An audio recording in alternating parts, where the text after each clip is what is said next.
And now will you sit back, relax and enjoy once again that master of comedy, the Joker himself, Shaun Connors.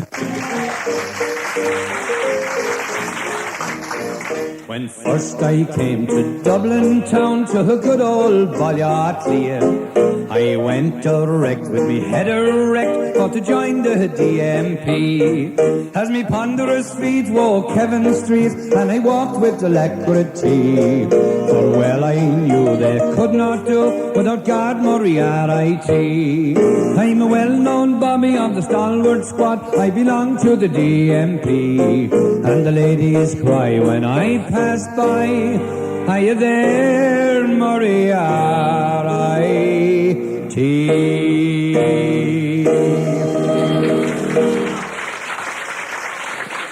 Oh, brings back memories of the day I joined the force.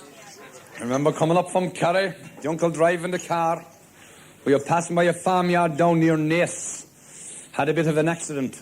He killed this woman's rooster, her cockerel, outside the farm. Went into the farm, he says, Missus, I've killed your rooster, I'd like to replace it. She says, please yourself, the hen's around the back.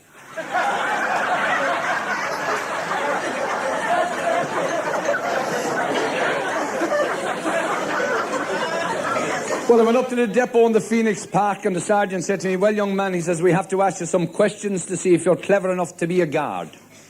Questions on general knowledge. Could you tell me what's a Hindu? I says, it lays eggs. Says, what's a Hebrew? Says, a male tea bag. What was Gandhi's first name? He said, Goosey Goosey. A question on geography, where are the Andes? Says, on the end of my wristies. A question on chemistry, he says, what is nitrate? Says, time and a half.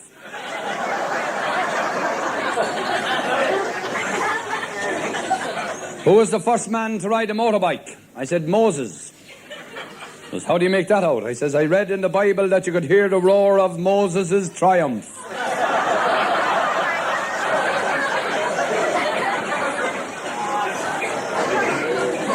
He said, one final question now, young man. He says, who killed Cock Robin?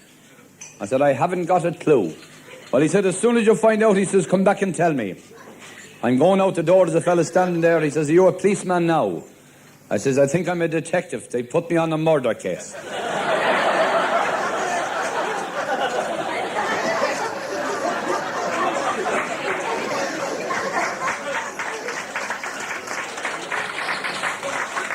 I never forget my first day on the beat. I found a dead horse in a place called Exchequer Street.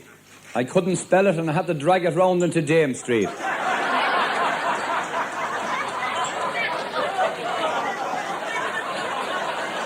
It's only a joke. I stopped a fellow one night. I said, are you a Jehovah's Witness? He says, officer, he says, I never even saw the accident.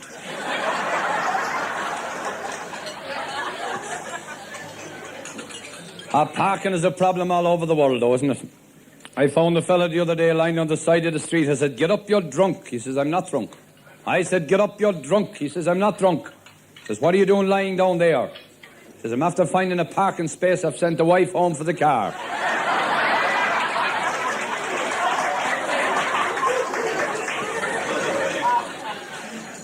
Fella driving the other day, he was going left, right, left, right. I jumped out. I says, you're drunk.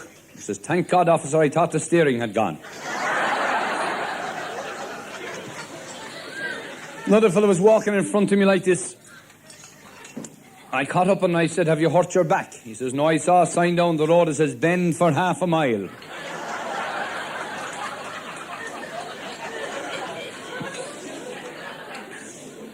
Would you ever notice, no matter where you are in the world, when a policeman stops you, he always pulls about 30 yards in front of you. Gets out of the car and does the John Wayne walk back. And you're sitting there on your own, knowing with you, and you roll down the window and he says, are you the driver of this vehicle? I said, no, it's automatic, but I got to be here just in case.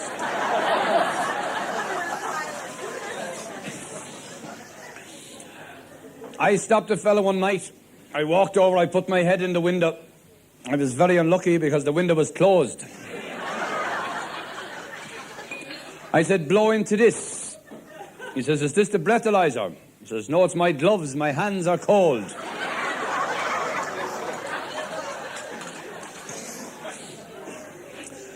I said, you're driving up a one-way street. I says, did you not see the arrows?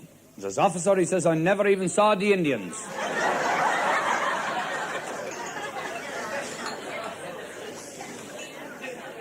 Stopped a fellow one night. I says, your right front light is not working. He says, stay where you are, officer. He gave it a kick and a come on. I said, your left rear light is not working. He says, stay where you are, officer. He gave it a kick and a come on. I said, you better hop up on the bonnet now and kick the windscreen. He says, what will I do that for, officer? I said, to see will this year's registration appear.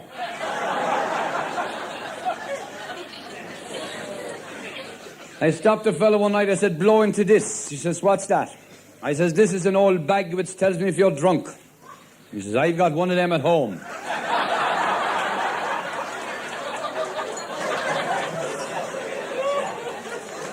It's only a joke. That's not fair to talk about the wife, is it? No. My wife went to the doctor. The doctor told her she was too fat. She was unfit. She was to run 10 miles every day for a week. Thank God tomorrow she'll be 70 miles away.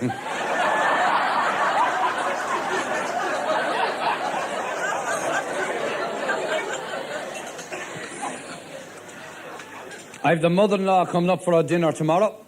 I cut the dog's tail off so he wouldn't show any signs of welcome.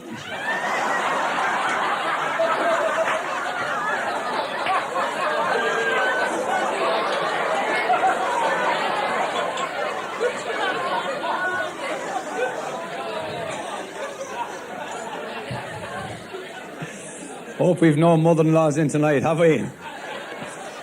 We've a lovely photograph of her over the mantelpiece. Keeps the kids away from the fire.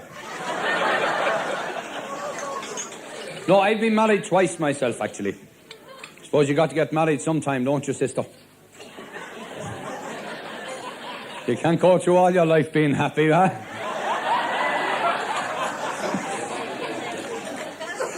My first wife drowned in a wishing well.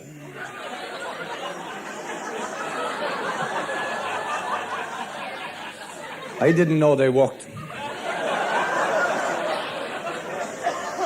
No, I'm telling a lie, actually. First wife died of eating poisoning mushrooms. Second wife died of a fractured skull. She wouldn't eat her mushrooms.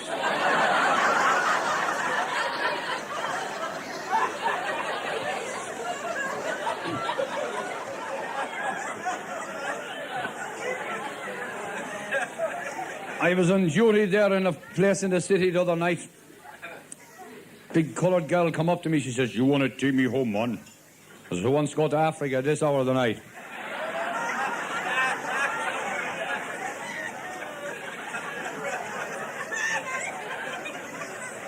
I said, I'd like to see your driving licence. He says, you're not going to see it. I said, if you don't let me see your driving licence, I'll arrest you. He says, I couldn't care less. And his wife leans over and says, guard, never argue with that man while he's had a lot to drink. I took him down to the station. The sergeant says, what's this man in for? I says, he's in for drunken driving. He says, why didn't you ring for the police car to get him down? I said, there was no need. The man gave me a lift. Only a joke. Another day I was missing all day. She says, where were you? I says, I was down at the cemetery. She says, who's dead? I says, they all are.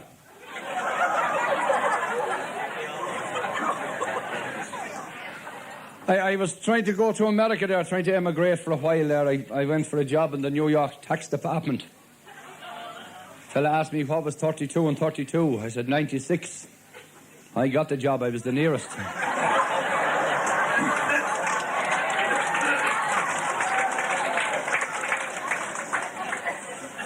Another friend of mine, he's thinking of going to Canada. He saw a sign on a bus that said, drink Canada dry.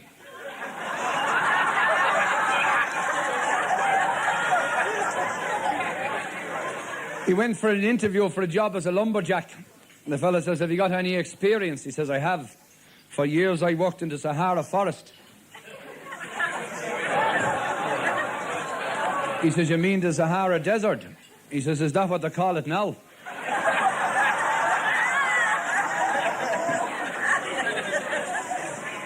No, a few years ago, before they abolished hanging over here in Ireland, I remember being up there and there was a fella being hanged and the executioner says, "What's your last request?" He says, "Do me a favour, will you? Put the rope around me waist." He says, "What'll I do that for?" He says, "I got a boil on my neck." Well, I was at a wedding down in Kerry recently. One of the Vanguard, one of the female officers was getting married.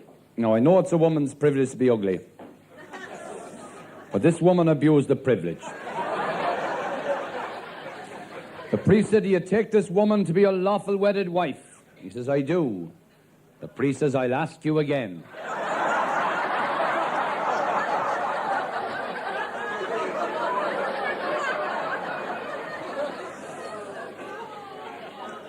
The woman was 200 pounds weight. The priest said, "Do you take this woman or do you want her delivered?"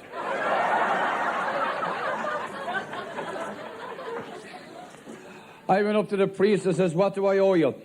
He says, "Give me what you think it's worth." I gave him $1, he gave me 95 cents change. Well, they come up to Dublin on the honeymoon, they booked into the Gresham Hotel. She says, "The room is very small." He said, "Shut up, you're still in the elevator." Next day she went shopping, she went into the store, she said, "A pound of bacon." The grocer said, "Lean." She says, "A pound of bacon."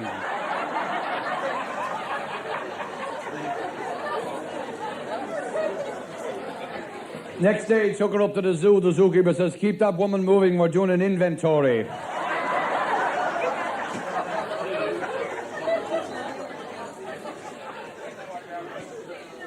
She was in the reptile house. She was looking at the reptile. She was sticking her tongue out like this. He says, "What are you doing?" She says, "They started it."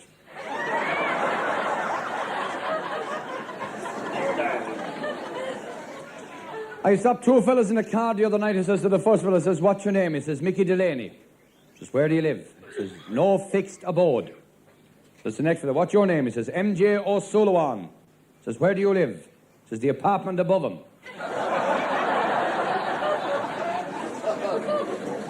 I was on duty out there at the spring show recently. A fella come up, he says, "Officer, it's lovely weather, spring in the air." I said, "Spring in the air yourself."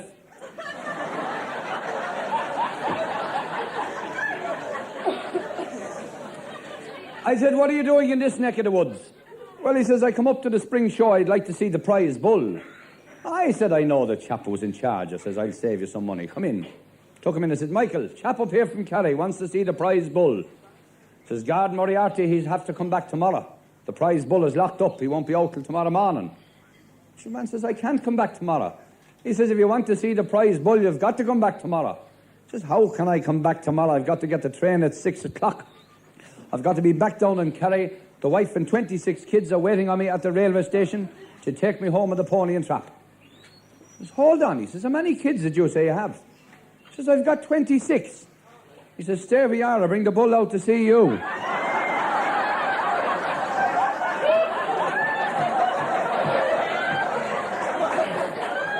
It's over you, Joe. Stopped three fellas in the car the other day. I says to the first one, "What's your name?" He says, "Hold on, sir." I said, "Look out." W.F. Walworth. Down in the book. Says the second one, "What's your name?" He says, "Hold it." Sears Roebuck. Down on the book. Says the third fellow, "What's your name?" I said, "My name is Ken." I says, "Ken what?" He says, "Hold it." Kentucky Fried Chicken.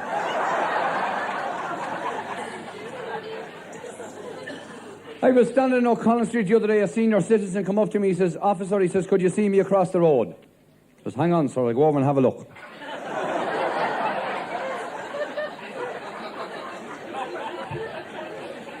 And there's a Kerry fella and he's running out. And I said, "Will you take your time? There's a zebra crossing down there." He says, "I hope he's having better luck than I am."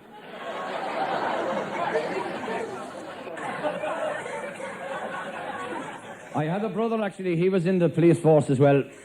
I had a letter from him the other day. I didn't get a chance to read it. It says, "Dear Shaun, I like it here in England. The English people are great. It's the white people I can't get on with."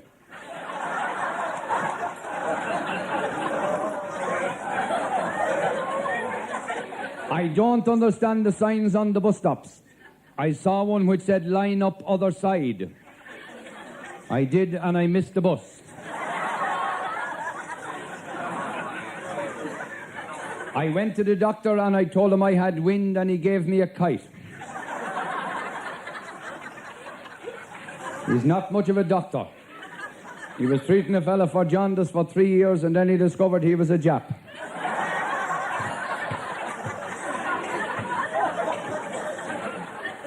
I told the doctor I wanted more sleeping tablets for the wife because she has woken up. Your granny, who's been bedridden for the last 20 years, come down the stairs today for the first time. The funeral is at 2 o'clock.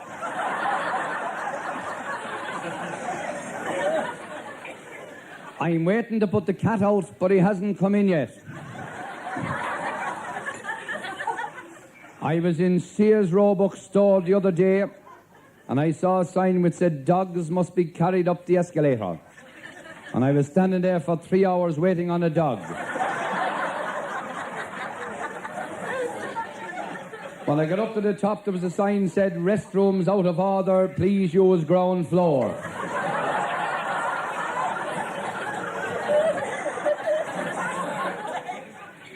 The new apartment is lovely, but there's something wrong with the washing machine. I put 6 shirts in yesterday, pulled the chain, I haven't seen one of them since.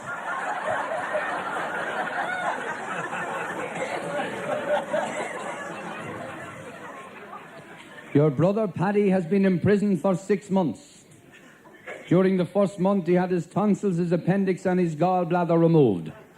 Now the doctors think he's trying to escape bit by bit.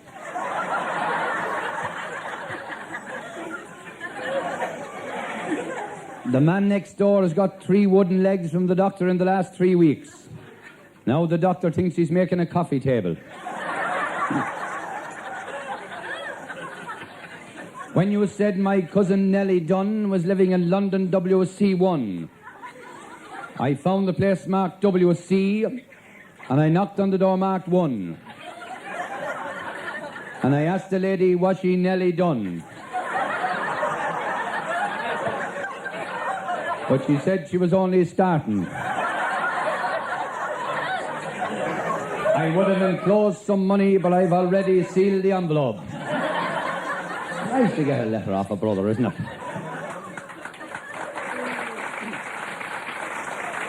Well, we were coming out of the football game there last week, and Gard Delaney was with me, and a couple of weeks earlier he was after having the appendix out. And the doctors had a bit of a joke, you see, they took out his appendix and they put in 2 pickled onions instead. So he spots the doctor, he says, I want a word with you. He says, are you a fully qualified doctor? He says, of course I'm a fully qualified doctor. I wouldn't be doing appendectomies if I wasn't. Because you know the feeling comes over a man. You know, when the girls are walking by and wearing the mini skirts, you know that feeling comes over a man. He says, of course I do. He says, I'm a man as well as a doctor. Why do you ask me that? Well, he says, it's very strange. I get the same feeling when I see a cheese sandwich. Well, they sent me down to Pierce Street Station. I went for the medical. The sergeant said to me, right, go in and see the doctor now. I went into the doctor. He says, have you anything wrong with you? I says, I think I've got flat feet. So he gave me a foot pump. Then he told me to put on a clean pair of socks every day for a week. At the end of the week, I couldn't get my boots on.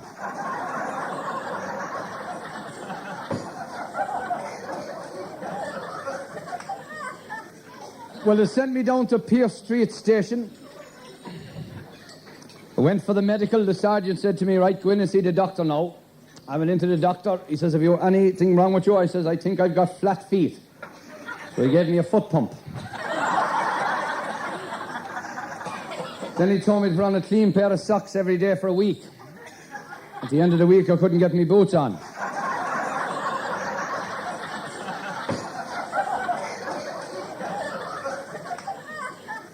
They sent me down to Pierce Street Station. Sergeant says, well, he says, you're sharing room 12 with Gard Delaney from Kerry. Now, Gard Delaney has a dreadful habit of snoring. No man snores as much as this man. Men have left the job, he snores so much. I said, Sergeant, his snoring won't bother me. He says, we'll find out in the morning, boy. Come down the next morning, he says, well, did you get your sleep? I said, Sergeant, I had the best sleep I ever had in my life. He says, what about John Delaney snoring? I said, went into the room, he was lying on his back, snoring his head off. I leaned over, I gave him a kiss on the cheek, and he sat up all night watching me.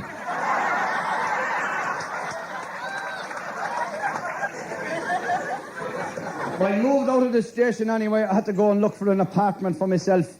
I was going all around Dublin looking for a place. I knocked on the door, a woman opened the door. She says, what do you want?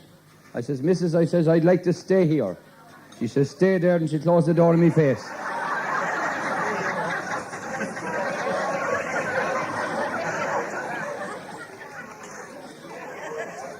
I went up to the next house. I said, Mrs., I'm looking for bed and breakfast. She says, that'll be $10 a night. I says, I'll pay that with pleasure. She says, with pleasure, it's an extra 10.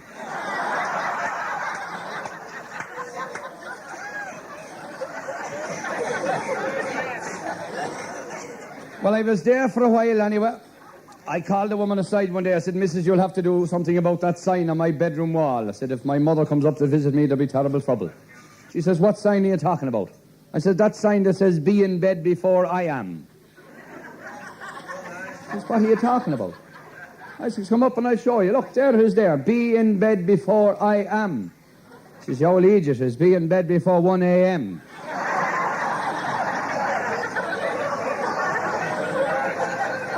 She said to me one day, she says, did you give the goldfish fresh water this morning?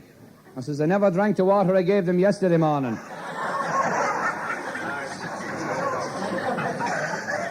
He says to me, there's a fella knocking on the door with a beard. I says, no wonder I couldn't hear him.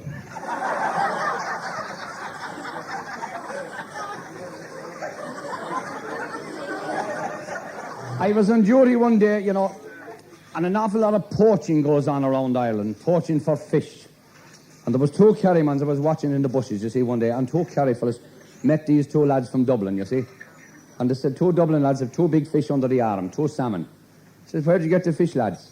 The man says, we were doing a bit of poaching down there at the river. The man says, how do you do that? He says, I lie over the bridge, you see, and my friend holds me ankles. And when the salmon jump out, we grab them, a couple of karate chops. We done well today, 4 salmon. Two lads says, we'll go down and have a go at this. Well, the two of them go down, Paddy's lying over the bridge and Mick is holding his ankles. He's down there about 20 minutes, he shouts, pull me up, pull me up. He says, have you caught one? He says, no, he says, there's a train coming.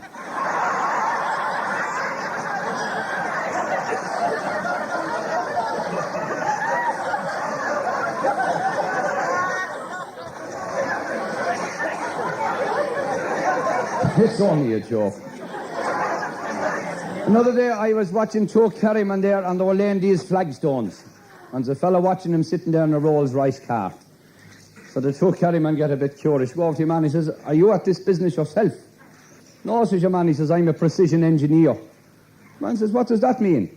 He says, well, what it means really is that I've got to work to within 1,000th of an inch. The Kerry fella says, that'll be no good to us. He says, we've got to be spot on.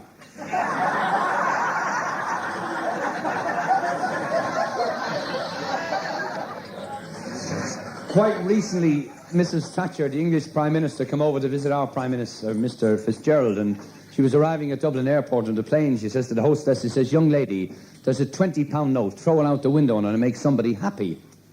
The hostess says, why don't you get 2 10s, throw them out and make 2 people happy? No, she says, better still, get me 4 5s, I'll throw them out and make 4 people happy. The hostess says, why don't you get 21 pound notes and throw them out and make 20 people happy? The fella sitting beside her, he says, why don't you throw yourself out and make everybody happy?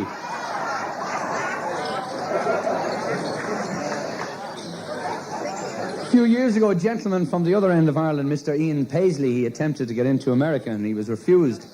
But he was walking to a hospital ward in Belfast and there was 12 beds. And on 9 of them, there was a big P. On the other 3, there was RC. He says, hey, see, sister, the Church of Rome is not very well represented in this ward this morning. See, what do you mean, Mr. Paisley?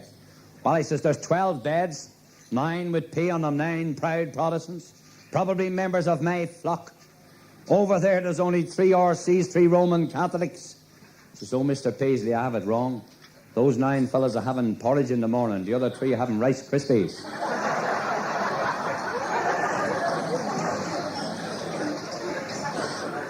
Shortly before he died, Mr. Androff come over here, and he met this chap from Kerry, you see. And Mr. Androff says, "Is it true the people of Ireland are to declare war on Russia?" He says, "It is, and we'll beat you." "Irish Air Force, how big?" "Well," he says, "out there in Baldonnel there's a few little airplanes. The lads use them the weekend to take the kids out, you know. Give the wife a break." He says, "In Russia we have 2,000 large aircraft. We have lost count of the small ones." He says, "The war is still on, and we'll still beat you." "Irish Navy, how big?" Well, he says, "We've got a navy down there in Cork. It's the only navy in the world where the lads go home from 1 to 2 for lunch." He says, "In Russia we have 2,000 large battleships. We have lost count of the small ones." He says, "The war is still on, and we'll still beat you." "Irish population, how many?"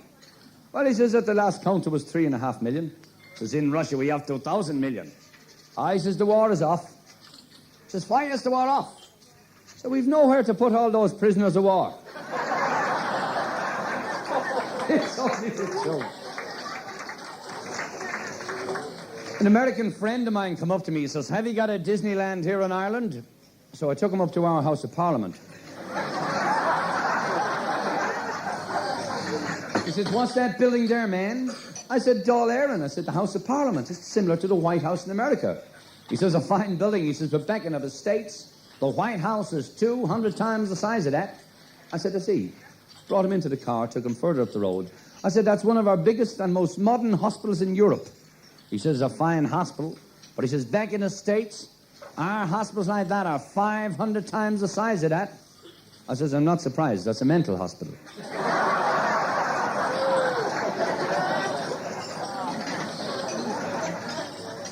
I was taking him around Dublin. I took him out to Clontarf. I said, "Brian Boru fought the Danes there 10-14. Looked at his watch. He says, "By gad," he says, "we've just missed it."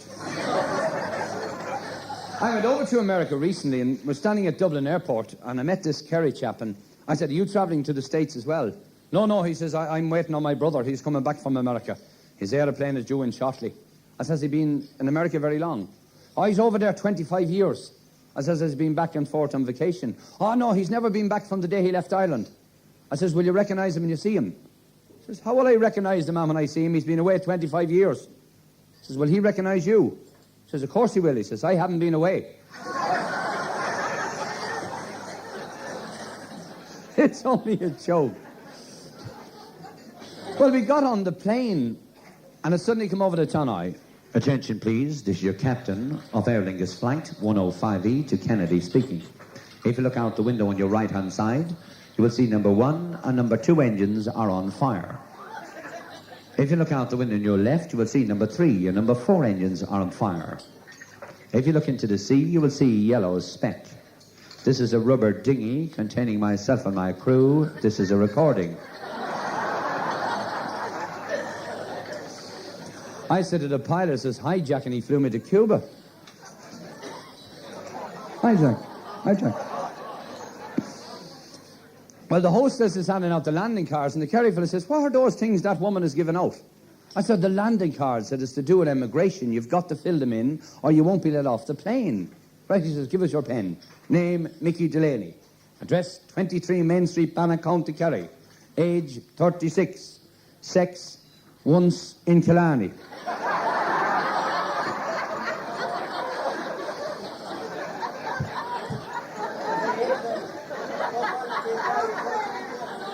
Well, we got off the plane and we're walking through New York, and there's one of these multi-story apartment blocks on fire, and there's a Kerry chap on top, and the fire department were there with a blanket, and they're shouting, "Jump into the blanket, man, save your life." He says, "No, I know you fellas, because when I'm from Kerry, when I jump, you pull the blanket out of the way. Put the blanket on the ground, and then I'll jump."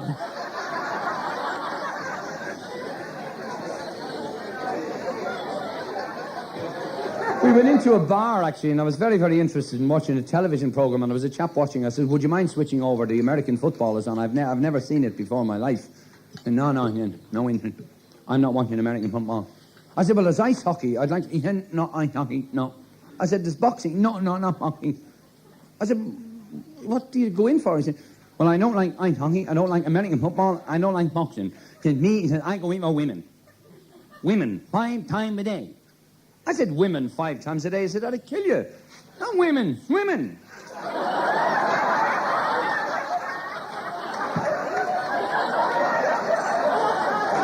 It's only a joke.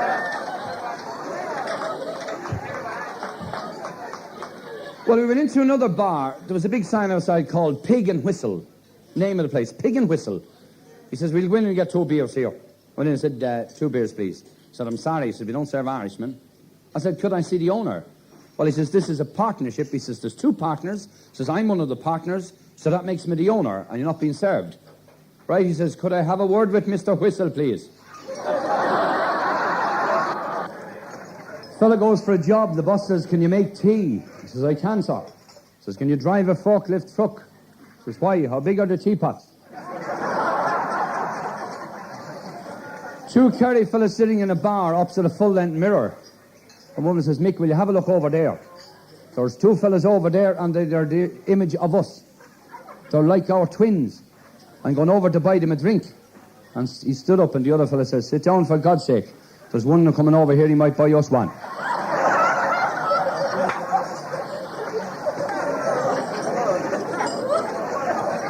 Fella gets onto the maternity hospital. He says, this is Mr. Murphy. What's the news on Mrs. Murphy? He says, twins, a boy and a girl.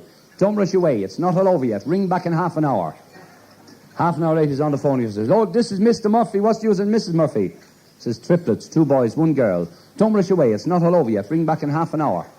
Half an hour later, he's on the phone again. He says, oh, this is Mr. Murphy. What's the news on Mrs. Murphy? He says, Mr. Murphy, congratulations. You got quads. 2 boys, 2 girls. But don't rush away. It's not all over yet. Ring back in half an hour. Have a few drinks.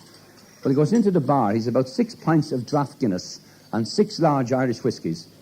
He picks up the phone. He dials the wrong number. He gets through to the local cricket ground. He says, this is Mr. Murphy. What's the news? Fella says, all out for 101. The last one out was a duck. It's only a joke.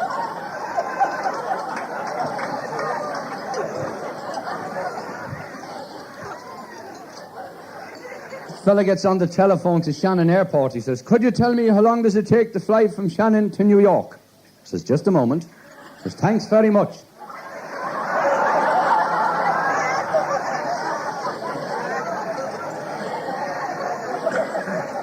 Another 2 fellas playing snooker. And they're playing for 3 hours and they haven't potted the ball. Woman says, Michael, will we cheat? He says, what do we do? He says, we take that wooden thing away from the balls.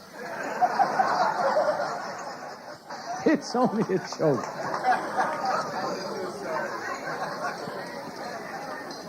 I was driving down to Kerry recently. I picked up this hitchhiker.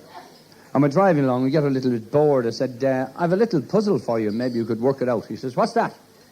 I said, brothers and sisters I have none, but this man's father is my father's son. Who is it?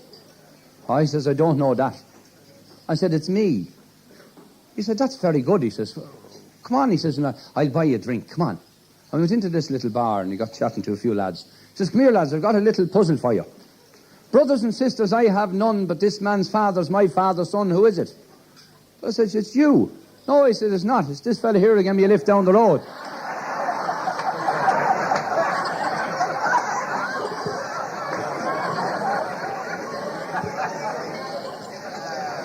The annual test came in the mental hospital to see who would be released, and the first one is brought in. The doctor says, a few simple questions, answer them correctly, you can pack your case and go home. Do you understand me? He says, I do, sir. Right, he says, the first question is, what would happen if I cut out one of your eyes? He says, I'd be partially blind. He says, correct. Second question, what would happen if I cut out your other eye? He says, I'd be totally blind. He says, very, very good. Pack your case, leave. Send the next fellow in. Well, he's going out. The next fellow is his friend. He says, Michael, I know the answers to the questions he's going to ask you. The answers are partially blind and totally blind. You give him those answers and you'll be right. So his friend goes in, he says, a few simple questions, answer them correctly, you can pack your case and leave. Do you understand? He says, I do, sir. Right, he says, the first question is, what would happen if I cut off one of your ears? Well, he said, that's very simple, doctor. He says, I'd be partially blind.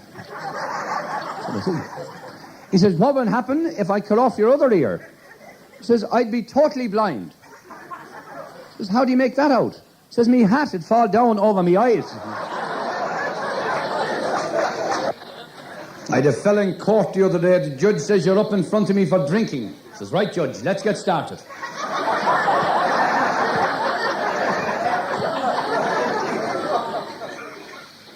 He says, have you ever been up before me before? I says, I don't know, Judge. He says, what time do you get up at? He says, you have anything to say for yourself? He says, nothing at all, Your Honour. The judge was a bit deaf. He says to the clerk, he says, Clerk, what did he say?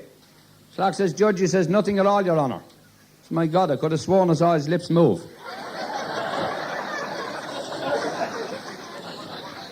Well, the judge says, I'm holding this case in camera.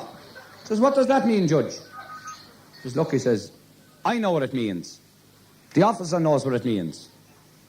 The prosecution counsel knows what it means. The defence counsel knows what it means. And the jury knows what it means. So whether you know what it means or not, the case is being held in camera. What happened on the night in question with that young lady? Well, sir, he says, I was at a bit of a dance. I had a lovely time with this young lady, and we had a few drinks and a bit of supper. I walked her home and walked up through the Phoenix Park, and it was a lovely summer's evening. We sat down on a park bench and we chatted away for a while, and then we kissed and cuddled for another while. And then, Judge, I got slightly carried away. He says, hold on, he says, what do you mean by slightly carried away? Well, Judge, he says, I know what it means.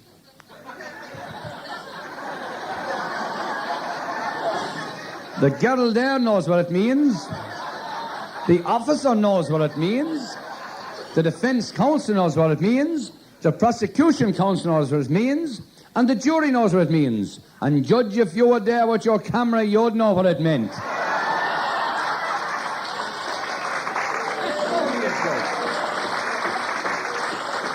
When me day is done and me course is run and I've walked on my last long beat up to heaven's door, I'll quickly soar and St. Peter himself I'll meet, and I hope he'll say in his kindly way, is it you, Tim of Vic?